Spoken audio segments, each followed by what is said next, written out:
Well, here we are with one of my favorite episodes of the year. I was just thinking about that. I was going to say this is my favorite episode of the year, but then I started to think about all the other things I've done, and I thought, oh, I kind of like that a lot too, and I kind of like that a lot too. I honestly, whatever I'm weaving at the moment, whatever's on the loom, whatever I'm getting into, it becomes my most favorite thing for that time. It's so cool to live in the moment with what you're doing and love it so much. Anyway, this episode aired just a couple episodes ago, and it was based on this amazing sari that is always in my background. The sari from India, designed by Bappa, and it has all these different elements that I have tried to build into our piece. It has a crammed selvage, makes that really strong, much stronger, and then it's opened up to half the density all through the body across to the other side, and then another crammed selvage.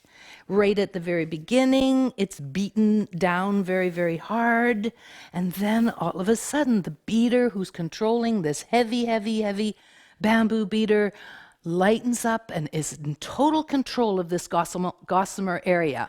And they weave, plain weave for 1.5 inches-ish, and they weave a pocket, a tiny little pocket.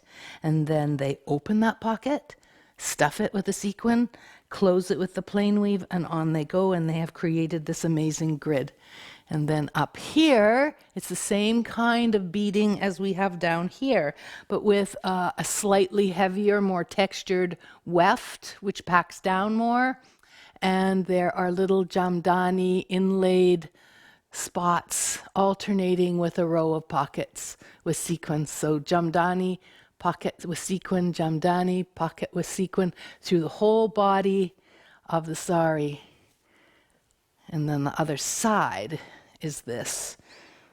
And this part is more opaque, and this part would be cut off and made into a blouse. So this would be the blouse around the torso, and this would be the sari. So much to be inspired by there. Anyway, some of those elements I have tried to build into this whole project so that you could have a bit of the experience. Now, we have created this project using 16-2 cotton for the warp. And I'll pull up one of the pieces here. Maybe I'll pull up the middle one because it's the first one I wove.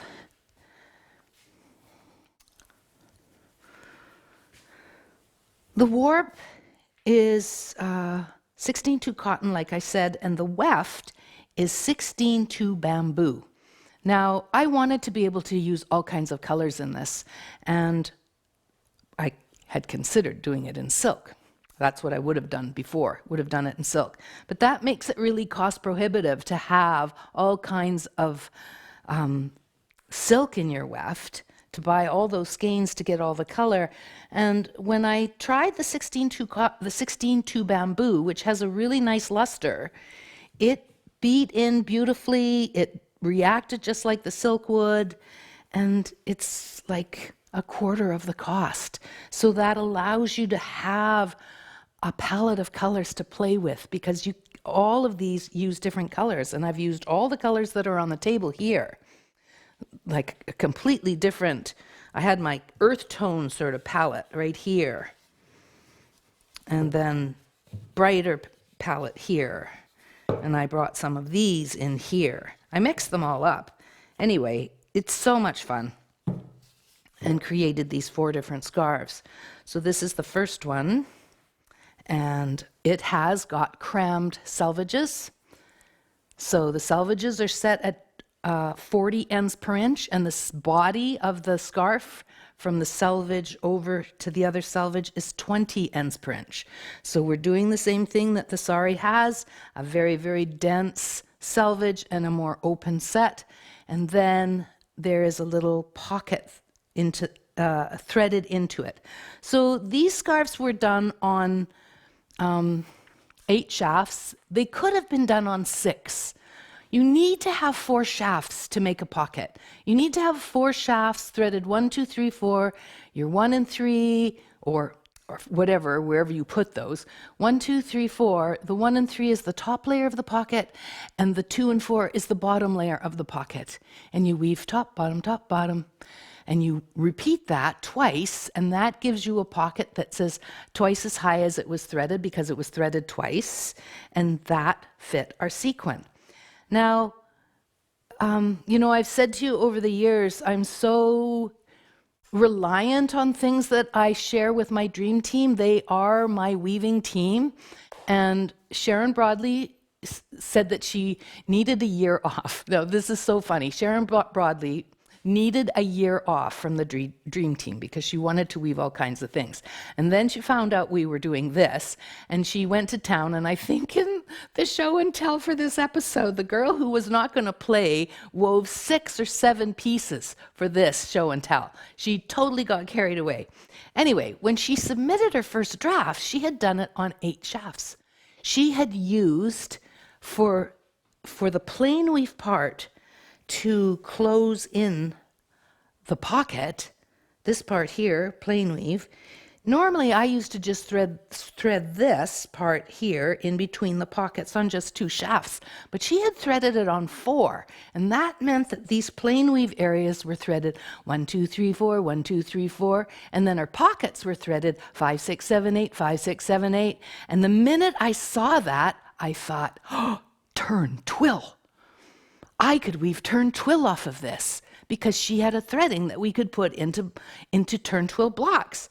So I took that cue from Sharon Broadley's draft that she was sending to me to see if what she did looked good, and I built it into this piece. So there you go. Thanks, Sharon. I hadn't thought of that, but you did, and I stole it. Now I'm fessing up. Anyway, the other thing that's really cool about these pockets is that the density of the pocket is not double. So when we normally think about double weave or weaving pockets, or what we just looked at in Barbara Mitchell's piece, where we actually did have a full density on the top, full density on the bottom, I didn't change the set in this. The double weave section is the same set as all of these dividers in between the pockets. And that meant that when we make a pocket, the top of the pocket and the bottom of the pocket are more open than you normally would have, and that's what allows us to see our sequin. There. See how, look at that. You can really see them peeking through. Now, if we had treated that as a true double weave, we wouldn't be able to see our sequins. And this is all about seeing the bling. Beautiful, beautiful bling. So in the video, I demonstrate how to do this. I showed how I let the graphic in the piece guide my decisions, what I was framing, what I was thinking about. It was so much fun. We got our sequins from a company called I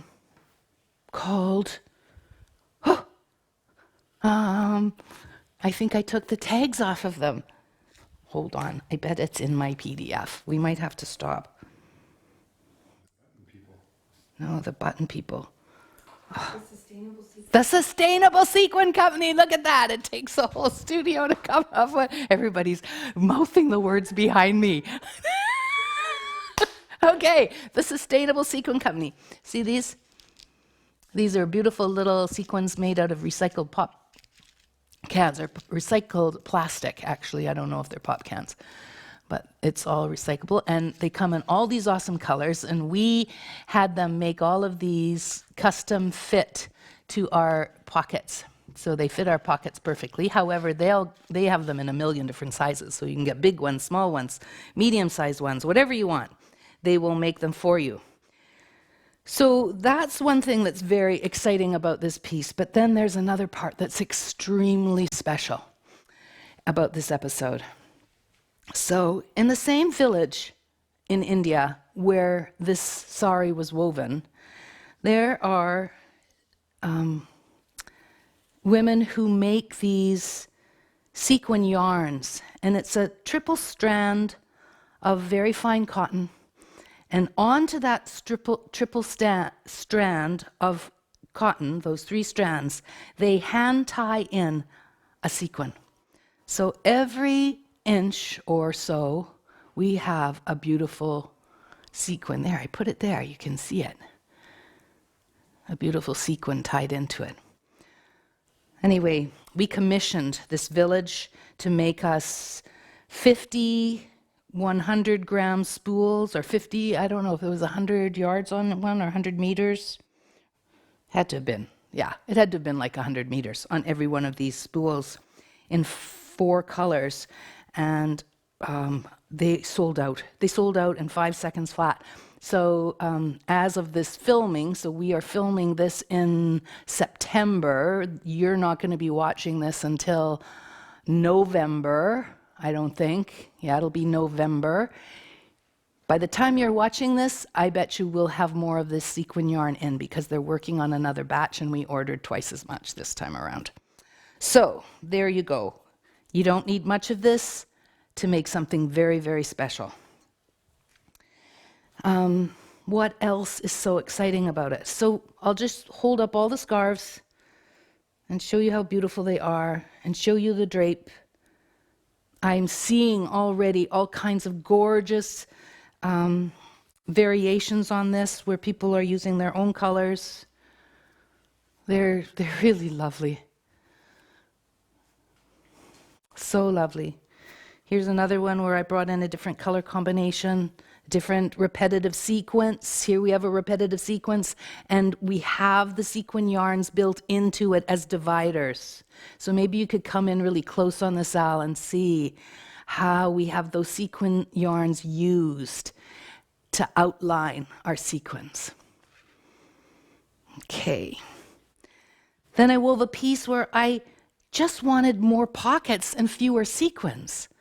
So this has sequins in it in a few places, the outsides of the squares, but then there's tons of pockets that I didn't put a sequin in at all.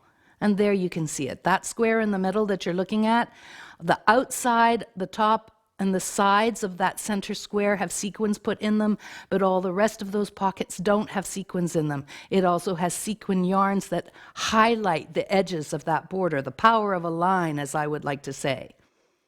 Makes something so special. So you don't need a lot of sequin yarns to make these things. It's just gorgeous. Absolutely gorgeous. I'm so tickled with this bamboo. Really, I am. And then, because we had threaded it on 8 shafts the way Sharon Broadley had threaded it, I was able to go back to our episodes from season 5 and season 6 and season 7. We've done 3 episodes on Turned Twill where we overlaid more and more and more information on each one of those about how we could work with tie-ups for Turned Twill. I can't tell you how many tie-ups we've got now for it. 2 blocks and many, many different ways to quadrant that. Anyway, I went and I chose the one where I'm framing my bees. And I wove it kind of in 2 colorways. I love this. I love this side. Look at that. So no sequins in this, just the sequin yarns used every now and then as a dividing line. Isn't that gorgeous? Gorgeous luster. And then the other side is very jolly. Very, very jolly. But it all works. It all works. There's asymmetry in this. And I love it. I could have made 20 scarves on this warp, but alas, I only had enough to make 4. Super simple, super special, and it's so funny. This piece here is woven in a similar way. Now, way back in the day, after my first trip to India, I came back to Canada and I made a workshop for Mewa. They had a symposium every year, and I created a workshop specifically for a Mewa symposium back in 2012. And in it, it was called, the whole workshop was called Inspiration from the Sari. And the very first, or one of the samples, one of the samples was this, and I've got, hold on one sec, I'll be right back. I'm just looking. I have fabric bits left over from all kinds of workshops over the years. Here's a little piece. So that where my graphic is different. It's asymmetrical. I've got an asymmetrical graphic going on here. So I always used to change my graphic up. You can see it in the warp. I have way more fuchsia and then turmeric out the side. And then I wove all kinds of things. I wove long channels where I didn't put any sequins in. So I repeated the sequence over and over and over. But that came from the trip, and I used this as a jumping board to turn it into this. Another piece from that workshop was our simple supplementary warp episode that we did back in season 3 in Pushing the Boundaries of Plain Weave. And it has many of these same elements. It has cram selvages. The selvages are exactly, well, the set of this entire piece minus the supplementary warp threads is identical to this. And that is such a thing, that is such an India thing to do when weaving textiles. There's so many elements that are repeated over and over, but what changes is the color and the graphic. So crazy. Anyway, that was our little special, very, very special episode on sequins in pockets. And I hope you'll go and watch it if you haven't. And if you haven't woven it, you gotta try it. Okay.